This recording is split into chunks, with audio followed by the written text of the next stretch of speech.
Her name was Tova, and she contacted me by email, and her tone was rather formal.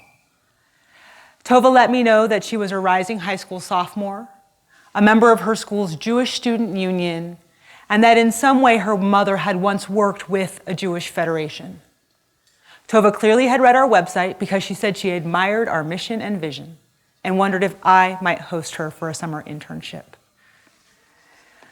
When Tova arrived, she was darling, braces all starched and khakied. I introduced Tova to members of the executive team and other staff who I knew would help Tova grow. During Tova's first team meeting, she introduced herself and mentioned the name of her high school. One of my colleagues got very excited because her son attends the same school. The next day, in front of Tova and a whole bunch of staff, this colleague mentioned how she and her son had discussed Tova's internship. Like, what? No way, dude, Tova's Jewish, is how she imitated her son's response. Well, when we got back to my office, Tova closed the door and burst into tears. My name is Tova. I wear a Jewish star around my neck. I go to synagogue. My mother is even Jewish. What more can I possibly do to be seen and to be counted and to matter to these people? And someone needs to tell that dude, not all Jews are white. Being seen and counted matters because it gives us a sense of context and identity. And in both secular and Jewish traditions, we have significant moments where we count each other. We speak of counting Jews in Bamidbar 1 while we are wandering through the desert. We count by clan to know each family. We count by number to form an army. And we count by shekel to facilitate an individual moment of connection with God. But we did not count women in the first census. And that required a halakhic course correction, which can be found in Bamidbar 26 and 27. We were already deep into our 40 years of wandering when a father, Zelefcha, died and left no male heirs. And this risked the loss of both family land and name. His daughters protested Moses, the priests, and the entire assembly, stating that they should be allowed to inherit their father's land. God heard this protest and knew it was just. When we count Jews, and when Jews challenge who counts, it really matters. So we speak of counting the historic Jews in Bamidbar, in the Tanakh, and similarly, we look at current sources of information like the US Census, Bechol Lashon's study on racially and ethnically diverse Jews, and the 2013 Pew study, A Portrait of Jewish Americans, to get a sense of who we are as contemporary Jews and who we are likely to be in the future. Let's look at some data. According to the US Census, 1 in 10 in the United States will marry someone of a race different than their own. The US Census also tells us that by 2042, the United States is going to be a majority people of color. In 2013, the Pew study reported that 71% of non-Orthodox Jews will marry non-Jews. And in 2003, Bechol Lashon, an international organization advocating for the diversity of the Jewish people, conservatively reported that 20% of US Jews are racially and ethnically diverse. So if almost 3 out of 4 non-Orthodox Jews will marry non-Jews within a context where 12 years ago, Bechol Lashon conservatively estimated that 20% of US Jews are racially and ethnically diverse. And 30 years from now, those 71% of non-Orthodox Jews will be picking their partners from a majority people of color. Well, then it is entirely likely that the future face of Jewish North America is going to look like Tova and me. And my daughter and your children and grandchildren are going to be part of a North American Jewish future filled with people of color.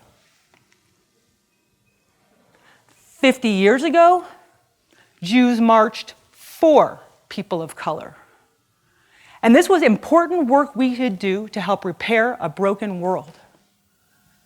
It was Jews who helped establish the NAACP, and it was us, the people of the book, who helped found thousands of schools for Southern blacks. And it was white Jewish allies like Rabbi Abraham Joshua Heschel who marched across the Pettus Bridge with Dr. Martin Luther King Jr. to advance the civil rights movement. There were blacks on the Pettus Bridge, and there were whites.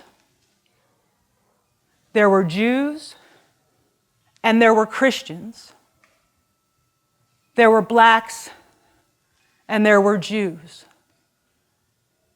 But have you ever wondered if there were black Jews on the Pettus Bridge?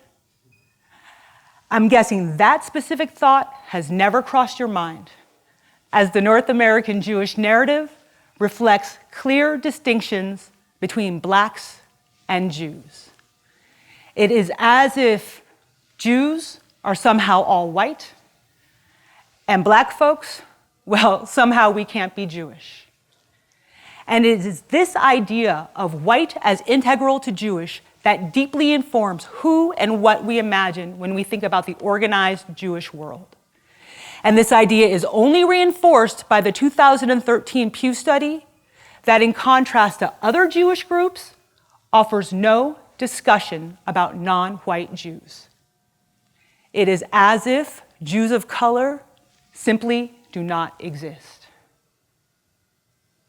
So if 20% of US Jews are racially and ethnically diverse, yet our modern day census offers no discussion about us, and the vast majority of our mainstream synagogues and day schools and Jewish organizations offer no reflection of us, where are the Jews of color?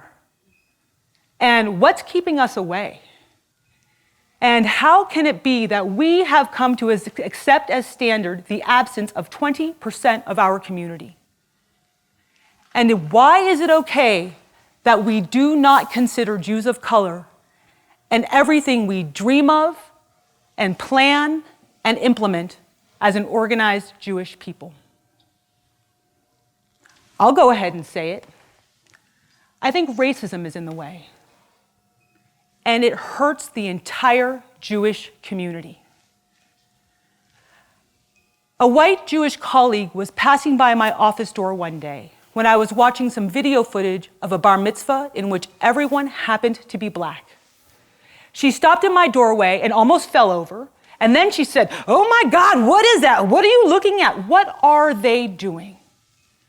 Revealing this tone of ignorance about who is in her Jewish community despite her years and years of formal Jewish education. We are educating our white Jewish youth and assimilating them into a Jewish community that does not reflect reality.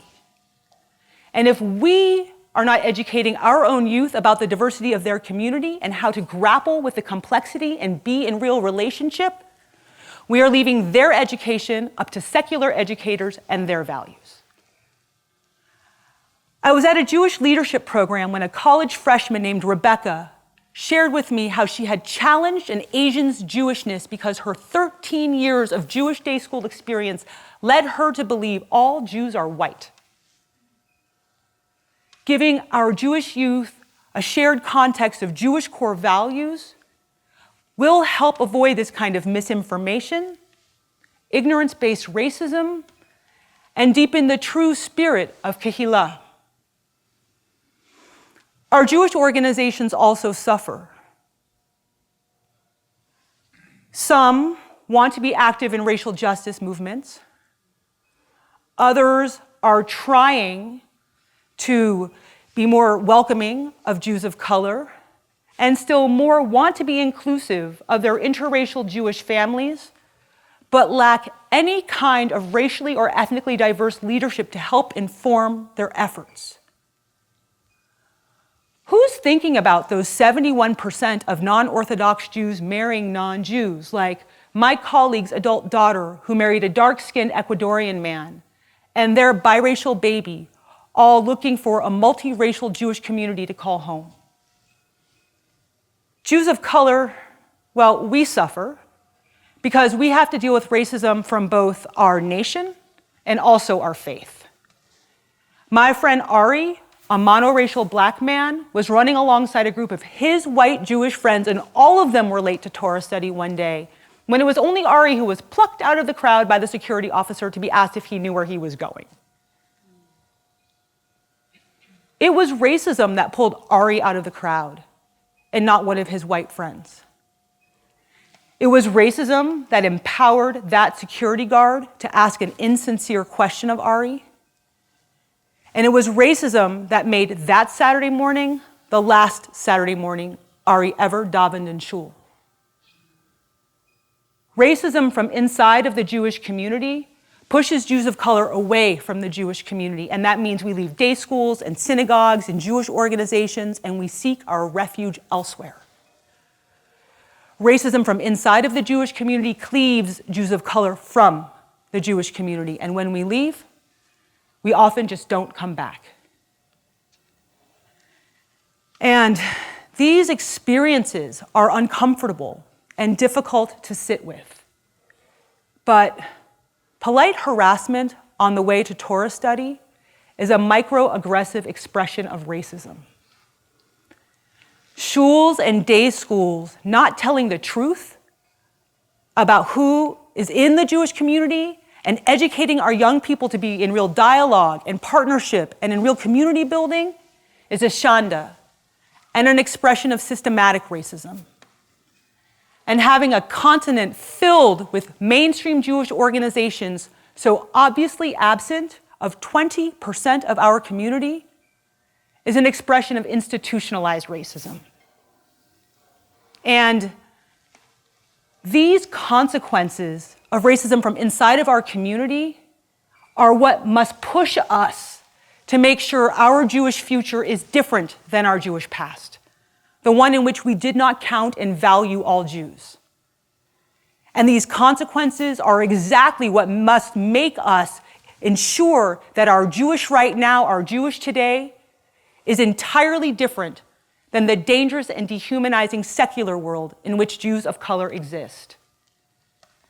And in the spirit of the Daughters of Zelophehad and their strategic protest that made more inclusive the infrastructure of Jewish life and law, we need a continental strategic plan where we pave pathways to real dialogue and partnership and community building, and eventually leadership teams filled with smart, savvy, engaged Jews of color. One day, our Jewish community is going to be much, much more racially diverse. If we prepare for the future, we will become more inclusive, and we will expand, and we will grow. If we stay as we are going to tumble backward into a past where we just don't count and value all Jews. Which Jewish world do you want to live in? We, as the Jewish people, are the ones who know a census can have many purposes, including defining who qualifies as part of the Jewish people. And Nachmanides tells us that the most important purpose of a census is to impress upon each one of us the value and sterling worth of our soul. The census is not for the census takers. It is for those being counted so that they know they matter to someone. And I want to live in a Jewish world where we count all Jews. So each and every one of us knows that they matter as much to the organized mainstream Jewish community as they matter in the eyes of God. Thank you.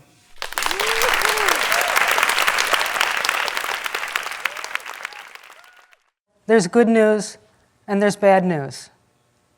The good news is Judaism will exist in 100 years. The bad news is it will be unrecognizable to us. What I'd like to share with you today is why this one queer Jew doesn't think that an unrecognizable Judaism is particularly bad news.